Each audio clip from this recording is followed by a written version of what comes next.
আজকের গল্পটা শোনানোর আগে একটা স্বীকারোক্তি আছে। এ গল্পে খুন, ভূত, রক্ত কিছুই নেই, রহস্যও প্রায় নেই বললেই চলে। তাও ব্যালকনি ধরে আরো খানিকটা এগিয়ে এলেন ডাক্তার ম্যাকেনরয়। সেই সাথে গানের সুরও তার পাশে দেওয়াল বেয়ে এগোতে লাগলো। প্রথমে অফিসের দরজা, কনফারেন্স রুম, তারপর ওয়াশরুমের ভিতর থেকেও গানের শব্দ শুনতে শুনতে এগিয়ে এলেন তিনি। কি মনে হতে ভালো করে শোনার চেষ্টা করলেন ডক্টর ম্যাকেনরয়। কি কি বাজনা বাজছে মনে মনে একটা লিস্ট বানিয়ে ফেললেন তিনি। ড্রাম, পারকিউশন, তার সাথে মনে হলো ছুরি আর কাঁটা চামচের ঠোকাঠুকিও মিশে আছে। ওটা কি? বাজ পড়ার শব্দ হতেও পারে। গানটা পাশ কাটিয়ে আরো খানিকটা এগিয়ে এসে নিজের অফিসে ঢুকে পড়লেন তিনি। এখানে সুর অপেক্ষাকৃত শান্ত। বেথোভেন। ঘরেরই এক কোণে মহিলা সেক্রেটারি এক মনে নিজের কাজ করে চলেছে। ম্যাকেনরয়ের হাতে বাঁধা রেডিও ঘড়ি আচমকাই বেজে উঠল। হ্যাঁ বলুন। আমার কালকের অ্যাপয়েন্টমেন্টটা। হ্যাঁ আছে, চলে আসুন না। সেটাই আর কি, কনফার্ম হওয়ার জন্যই ফোন করলাম আপনাকে। হ্যাঁ ঠিক আছে, চলে আসুন।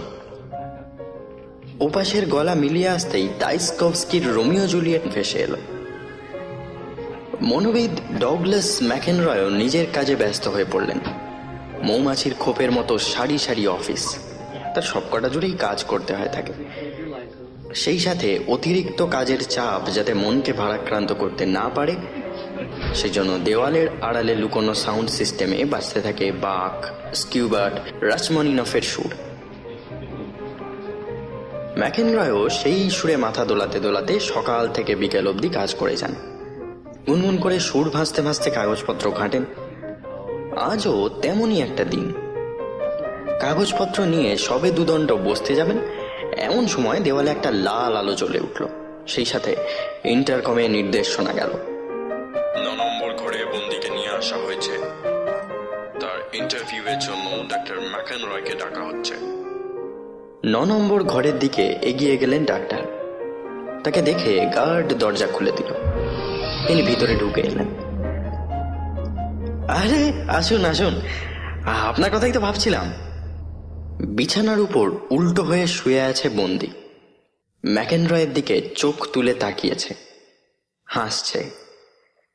জানলা দিয়ে বাইরে মিশমিশে কালো পাহাড়গুলো দেখা যাচ্ছে। তার ঠিক সামনেই লোকটার নির্ভেজাল একমুখ হাসি বড় বেমানান লাগছে।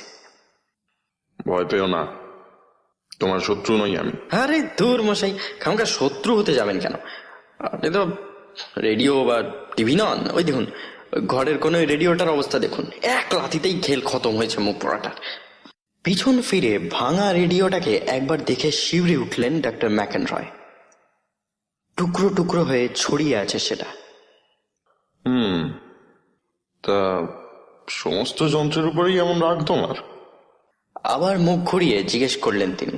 না না, সব নয়, খালি যেগুলো সারাদিন ট্যাং ট্যাং করে বাজতে থাকে সেইগুলোর উপর। মাথা নিচু করে খাতায় কি যেন লিখলেন ডাক্তার ম্যাকেনরয়। পাতা উল্টে কিছু দেখলেন, তারপর গম্ভীর মুখ করে বললেন, তোমার নাম আলবার্ট ব্রক? হাগে। ওরফে দি মার্ডারার? ও নামটা স্যার আমি নিজেই নিজেকে দিয়েছি। কেন দিয়েছি তার কারণটাও বলছি পরে। তার আগে স্যার একটা অনুরোধ আছে। আচমকাই লোকটা ম্যাকেনরয়ের হাতের উপর শুয়ে পড়ল। বাধা দেওয়ার চেষ্টা করেও পারলেন না তিনি।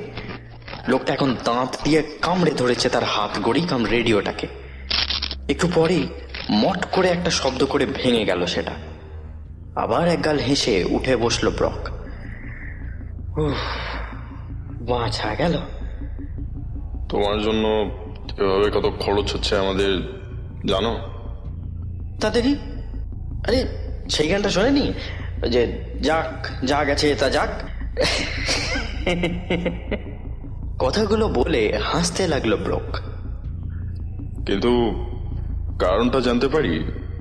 রেডিও, টিভি, ইন্টারকম এসবের উপর তোমার এত রাগ কেন?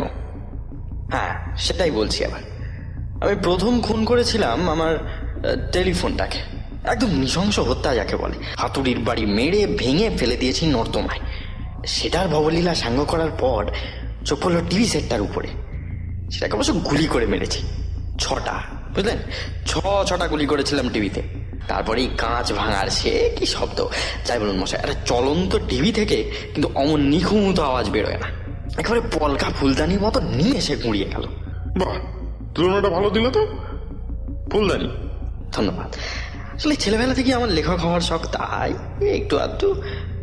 কিন্তু ওটার উপর রাগ তোমার ঠিক কবে থেকে? বলতে পারেন ছোটবেলা থেকে। তখন অবশ্য রাগ নয়, ভয় হতো খুব। আমার কাকা বলতেন ওতে নাকি ভূত আছে, শরীর নেই অথচ কথা শোনা যাচ্ছে।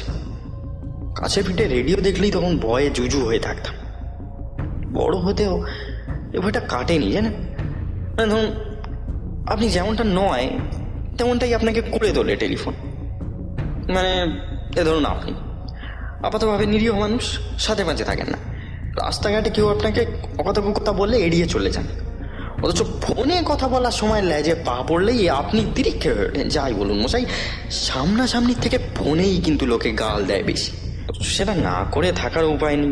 কাজকর্ম শেষ করে একটু বিশ্রাম নেবেন ভেবেছেন, এমন সময় মনে পড়বে এ বাবা অমুকের ছেলের তো আজ রেজাল্ট বেরোবে, খোঁজ নেওয়া হয়।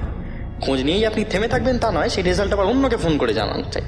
এখন তো এই কি বলেন আপনার রিস্ট ওয়াচে রেডিও এসে গেছে, মানে প্রতি 10 মিনিট অন্তর গিন্নি ফোন করে খোঁজ নিয়ে মাথা ঝাঁঝরা করে দেবে। জল খেয়েছো, বাথরুম গেছো, ওষুধ খেয়েছো, এত কিছুর জ্বালায় শুধু 20টা খেতে বাকি আছে মশাই। দেখুন আমি আর 5টা মানুষের মতো আমার পরিবার, বন্ধু বান্ধব, আত্মীয়দের ভালোবাসি, কিন্তু তা বলে রাত নেই, দিন নেই, ঘুম নেই, তাদের জীবন অতিষ্ঠ করে তুলবো? তবে ধরুন এই হাত ঘড়ি খানা থেকে থেকে সেটাও বেজে ওঠে। ধরলে শুনতে পাবেন ওপাশ থেকে মিষ্টি কোনো গলার সুললিতা কোনো নারী জিজ্ঞেস করছে, আচ্ছা মিস্টার ব্রক আপনি কোন টুথপেস্ট ব্যবহার করছেন, কাজ দিচ্ছে ওতে? কেন রে মা, অত জেনে তোর লাভটা কি? মুচকি হেসে মাথা দোলালেন ম্যাকেনরয়। এতক্ষণে ব্যাপারটা খানিকটা পরিষ্কার হলো তার কাছে। জিজ্ঞেস করলেন, বাড়িতে তো না হয় ওসব ভাঙচুর করলে, তারপর এই অফিসের ইন্টারকমটা এখানে মায়ের ভোগে পাঠিয়ে দিলাম। আচ্ছা, কিভাবে? গ্লাস ভর্তি করে জল ঢেলে দিলাম ওতে, আর কি। তাতেই সেটা খারাপ হয়ে গেল? সে আর বলতে, ঘ্যাঁ ঘ্যাঁ করে দুবার আওয়াজ করে একেবারে অক্কা পেল। সাথে সাথে চারিদিকে লোকজনের দৌড়াদৌড়ি পড়ে গেল, যেন গোটা আকাশখানাই ভেঙে পড়বে এই মুহূর্তে। আর আমি তো তখন স্বাধীনতা দিবস পালন করছি। হাত ঘড়িটা তখন সবে জিজ্ঞেস করতে চলেছে যে দুপুরের লাঞ্চ মনে করে খেয়েছি কিনা। দিলাম সেটারও 12টা বাজি। ও, তো কিছুক্ষণের জন্য ভালো লাগলো, তারপর? হ্যাঁ, কিন্তু কি জানেন, স্বাধীনতা এমন একখানা জিনিস যে সেটা খালি নিজে পেলেই সন্তুষ্ট থাকা যায় না। আমি না হয় যন্ত্রপাতির হাত থেকে বাঁচলাম, কিন্তু আমার পাশের টেবিলের লোকটা ওই তো ফোনে কথা বলছে, ওই তো ঘরের এক কোণে চলছে টিভি। মাথায় একটা বুদ্ধি খেলে গেল। ভাবলাম বড় কিছু করতে হবে, যেমন ভাবা তেমন কাজ। গাড়ি নিয়ে বেরিয়ে পড়লাম। সেখানেও জ্বালাতন। জিপিএস থেকে আর এক মহিলা ততক্ষণে জিজ্ঞেস করেছে, আজ কোথায় যেতে চান মিস্টার ব্রুক? শুনে রোগ চেপে গেল, যেখানেই যাই তোর বাপের কি। গাড়ি থেকে বেরিয়ে দুখানা ফ্রেঞ্চ চকলেট আইসক্রিম কিনলাম, বুঝলেন? তারপর দিলাম সেটা জিপিএস এ মাখিয়ে। হালকা কাশির শব্দ করে তাকে থামালেন ডাক্তার ম্যাকেনরয়। জিজ্ঞেস করলেন, ফ্রেঞ্চ চকলেট আইসক্রিমই কেন? বিশেষ কোনো কারণ আছে কিছু? কারণ ওটাই আমার ফেভারিট। মনে হলো আমার যেটা ভালো লাগে সেটা আমার গাড়িরও ভালো লাগবে। তারপর আর কি, তারপর শান্তি। সে যে কি শান্তি আপনাকে বলে বোঝাতে পারবো না।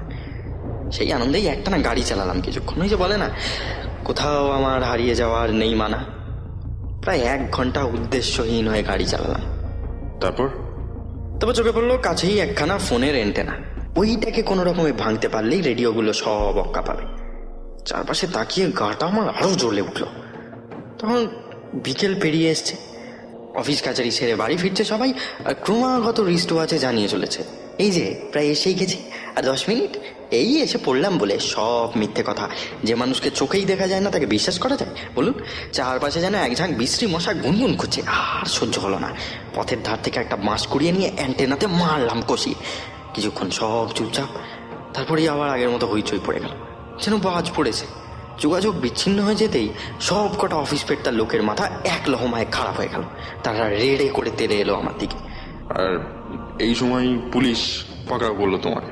আর কি, আজকালকার দিনে কি কারোর ভালো করার উপায় আছে? করতে গেলে আপনাকেই দোষী সাব্যস্ত করে বসবে সবাই। কাঁচু মাচু মুখ করে মাথা নামিয়ে নিল ব্রুক। লেখা থামিয়ে ম্যাকেনরয় দুর্দণ্ড কি যেন ভাবলেন, তারপর বললেন, কিন্তু এভাবে ভাঙচুর করে কি লাভ আছে? আমরা একটা গণতান্ত্রিক দেশে বসবাস করি। আপনার যদি গান বাজনা বা টেলিফোন জাতীয় জিনিস ভালো না লাগে তাহলে সেসব থেকে দূরে থাকলেই তো হয়। ও, সে চেষ্টা কি আমি করিনি ভেবেছেন?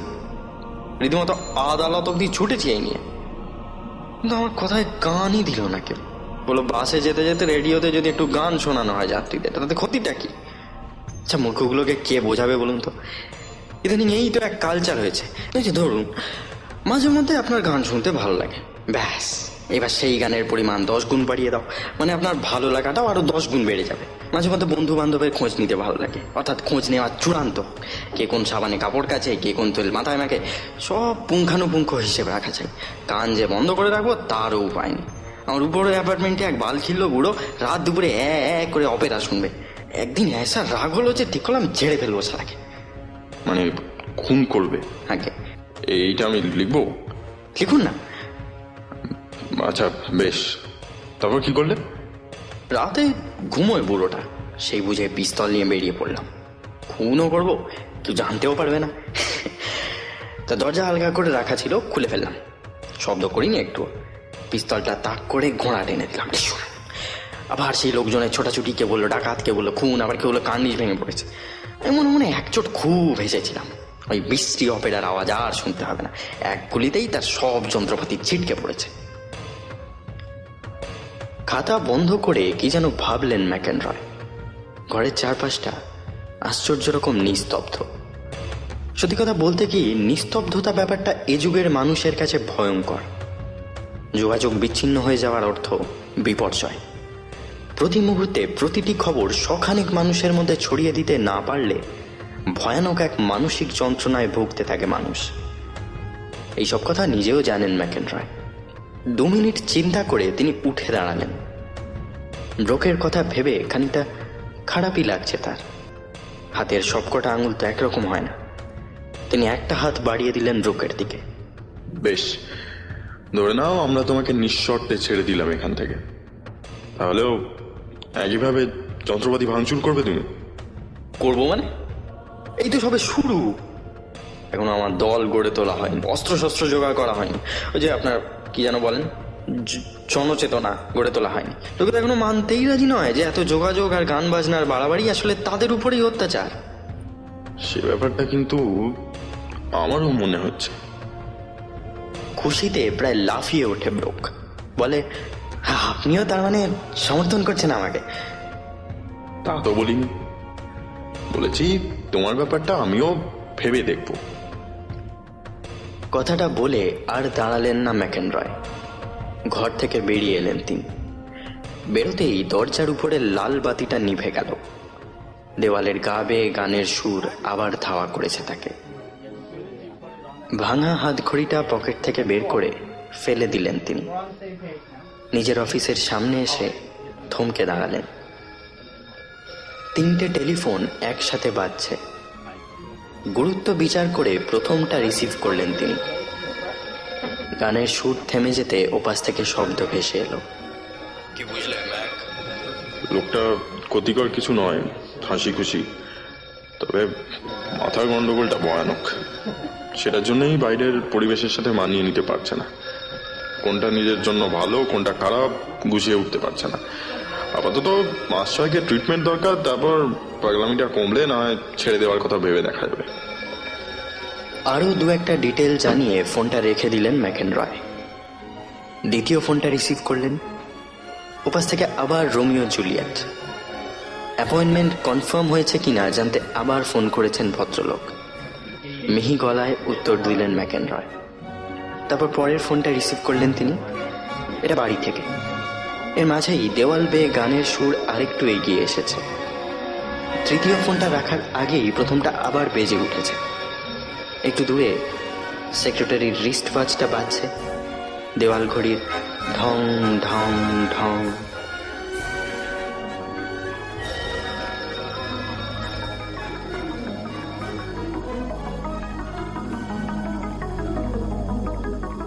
এ গল্পকে সায়েন্স ফিকশন বলবেন না ভবিষ্যৎবাণী বলবেন তা আপনারাই ঠিক করুন। সভ্যতার অবশ্য তাতে কিছু এসে যায় না। একটু পরেই আপনার মোবাইল ফোনটা বেজে উঠবে, পাড়ার মাইকে উচ্চগ্রামে গান বেজে উঠবে, সেই সাথে টিভির আওয়াজ। আশা করি ভালোই লাগবে।